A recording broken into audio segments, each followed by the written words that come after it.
Season 2 of the More Than Just a Wedding podcast. My name is Jennifer Starr, and I am your host. Thank you so much for joining me today. Yes, it's true. I can't believe it. We are officially launching Season 2 of the More Than Just a Wedding podcast. After completing 25 episodes in Season 1, I learned that you could actually segment your podcast through seasons.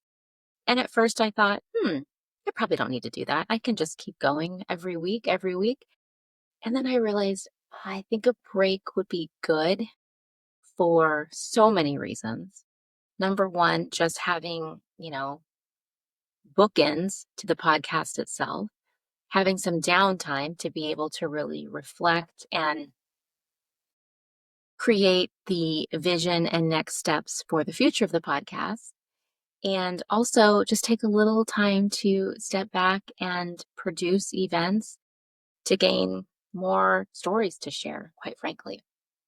And that is exactly what I did during the break. Truthfully, I thought I would come back and have all of my podcast projects all caught up. And that simply has not happened yet, but it will. It will happen in the near future. More importantly, I wanted to show up when I on my last podcast episode, I announced when season 2 would return. And as a commitment to myself and our listeners, I'm here to be very true to my word. So welcome. Here we are, season 2. During this time period, I had a very busy season in that I myself, as the owner, produced 2 J-Star weddings for our company. I also participated and gave a presentation for Career Day at my daughter's junior high school. And I celebrated my 20-year wedding anniversary to my husband, and we had an amazing anniversary trip with our family. So I thought I would just kind of break down the happenings of the past couple of weeks and share any valuable information that I think might be helpful to all of you.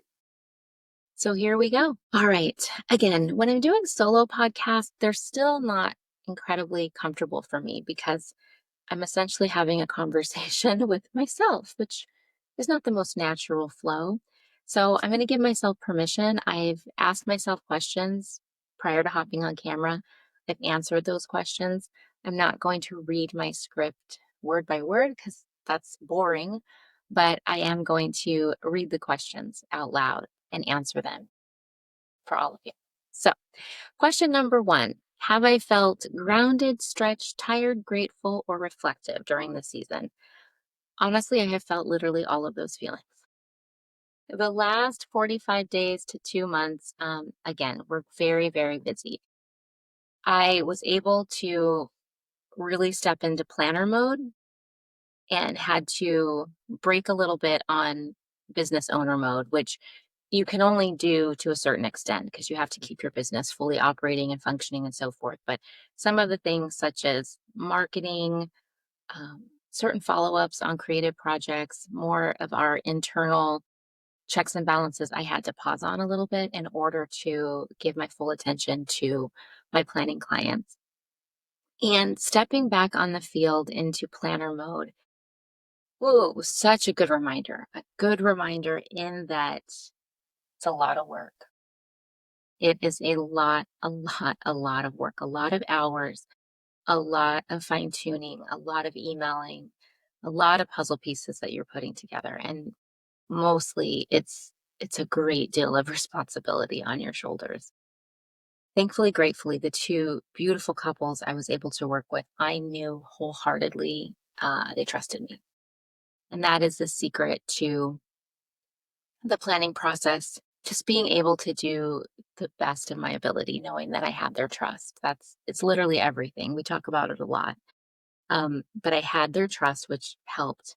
And with that, the responsibility is even greater because you've earned the trust and you really want to deliver the experience. So I realize in doing so, yes, it's a lot of work and a lot of responsibility. But the flip side of that is this superpower feeling that you get at the conclusion of it, knowing that you were able to deliver this once in a lifetime experience for this couple and their family. And that is just something that it's hard to even put words around what that is or what that feels like, but it's the feeling is so incredible. It's this natural high that I always tell our team that high you get from producing an event always has to feel greater than the level of stress on your shoulders. I think if the balance is off and continues to feel off, then it's probably best not to do this work, quite honestly, because you really have to love it and you have to feel it and you have to be all in. So stepping back on the field was incredible. And again, with this industry, you have to be able to keep up on what's going on, you know, being in touch with vendors, being making sure that communication styles are evolving and changing and getting better, knowing that what the latest, color palettes and rental furniture options and just overall design aesthetics available for our clientele. You have to keep up with all of those things, which is good. And then also just be reminded of ensuring that our systems and processes are still running very fluid, like for our company, making sure that not only our lead planner is set up for success, but our support team, our assistant planners, our intern team, they are also supported and able to produce great wedding days. So it was really fun to step back in, and I enjoyed working with my couples. I enjoyed being out on the field. I really enjoyed seeing so many of our vendor partners and venue partners. And ultimately, I walk away from both of those experiences. It's such a personal thing that you get to do for these couples. You get a front row seat to all of their loved ones, their wedding vows, to their song choices. You get a front row seat to their love story. And that is just something so sacred and so intimate that you're trusted with that it doesn't leave you. It becomes a part of you. And now that the business is, 15 years old, I've seen so many love stories grow over time. I've seen their families grow. I've kept in touch with mostly all of our couples if they'll let me, if they want to. And it's just really rewarding to kind of watch that love story evolve over time too. It's very, very special what we get to do. The other thing I did, which I can't decide what was more intimidating, producing weddings or doing career day at the junior high school for my 13-year-old daughters. Yes, the students, if I'm remembering this correctly, they were kind of interviewed by the teachers on their parents' various jobs. And if a student felt that their parent had a job that was maybe a little unusual or interesting, they were asked to note that. So one of my daughters submitted my name, and the next thing she knows, about a couple weeks later, she gets called to the office, and she immediately was, oh my goodness, what did I do wrong? What did I do wrong? And it was because they wanted to ask her permission if it would be okay if they extended an invitation to me, her mom, for career day. To which she said, yeah, that would be great. She's just grateful she wasn't in trouble for anything. So I got the invitation and I sat with it for a while, and I thought, oh my goodness, I want to be really careful with my decision making in this, because seventh grade is a very tender, tender age. And I'm realizing it more and more and just really trying to be respectful of it. It's a season of life when your peers' perception of you is so important. And you're still growing your confidence. You're still finding out who you are. You're still just so kind of raw to the world. And I didn't want to put myself in a position where I made my girls feel nervous or uncomfortable or spotlighted too much in any way. So I really, really sat with it and thought with it, and ultimately came to the decision. I was asked to do this. I do really love what I do. And if I can encourage and inspire not only my daughters, but their peer group and their classmates, I should do it. So I spent a good amount of time preparing my presentation. And the night before and the day of, I was I was pretty, I don't want to say nervous, but the energy, the, I was feeling some feelings that morning. I've never been a teacher. I've never taught a class. And all of a sudden that day, I was to be giving a presentation to 5 different junior high classes. So I did it, and it actually turned out to be really, really quite special. I think being able to look into the eyes of these young minds and just kind of offer encouragement in letting them know that career paths are so different for so many people, and if you can choose one that you feel excited about and passionate about, it's something that is just it's a gift that keeps on giving to your life throughout time. Not to say it's not hard, not to say it's not challenging, not to say, you know, you don't question yourself from time to time, but I wanted to encourage them to be really thoughtful in the steps they take now and the activities that they participate in now and the friend groups that they're making now, because all of that shapes the future. So it was really, really fun to be able to do that. And the kids were insightful, intelligent. I think the younger generation, the resourcefulness and just their ability to research and utilize technology in positive ways.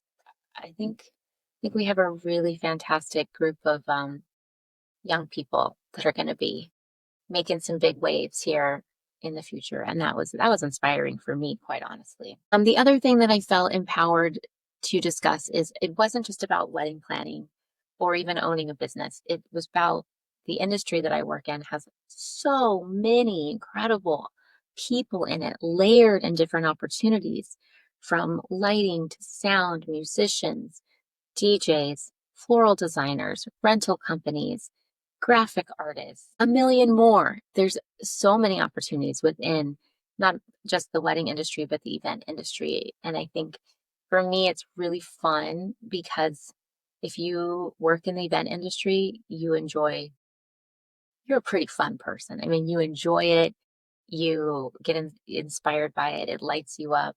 So you're always going to have a good time when you're hanging out with someone that I think does that professionally. It's fun. So it was good to not only encourage, I felt like I could encourage all the kids, not just the girls or the boys. It felt like all encompassing of opportunity for so many people. So goodness. And I think too, it was just fun to, as we're busy adults, it's just fun to really take a moment and think about how your life has had all these, dots along the way of different things that you've done, and to be able to connect them and story tell, it's really fun. So I encourage you, if you have the opportunity to do that for your community or education program, it's a good time. It's a good time. I encourage it. Let's see. The other thing, the trip, we went to Hawaii for 7 days, and we went to the island of Oahu. Justin and I had honeymooned in Oahu 20 years ago. And we wanted to bring the kids there because we wanted them to experience just something so unique and so different. Obviously, we live in Arizona, so Hawaii is very, very different than what we're used to. It was so funny because when we talked about our 20-year, we both really simultaneously, wholeheartedly wanted to share it with the kids. And I think some couples might think, well, that should have probably been a trip for just the two of you. And not to say that trips alone are important, because they absolutely are, but there was this call for both of us. Like, we really wanted to make it happen for the family. And so we did it. Justin gets the credit for doing the initial planning. He's the researcher. He, checks out, he does all the research of where we should stay and books the room and figures out the flights and the rental car and all of those things. But then I got to be in charge of the itinerary. So I was able to choose adventure days and relaxation days. And oh my goodness, I'm still in awe of the amount of fun that we were able to have. I think it still processing all of that. And I just know that the kids are going to have some really great memories for the rest of their lives from that trip. I mean, I think one of my standout moments was we hiked this waterfall, and it wasn't, it wasn't a hike that's like widely just talked about, not one that everybody does. So it wasn't touristy or overpopulated at all. It was really kind of off the beaten trail. And I on my bucket list, I always wanted to see a waterfall, and haven't, I at the time hadn't been able to do that yet. And there was this beautiful waterfall called Lulu Mahu Falls. The only um, scary part of it was we were there during the Kona storm, and the day we were going to do the waterfall hike, the storm, it was raining, but it didn't feel scary.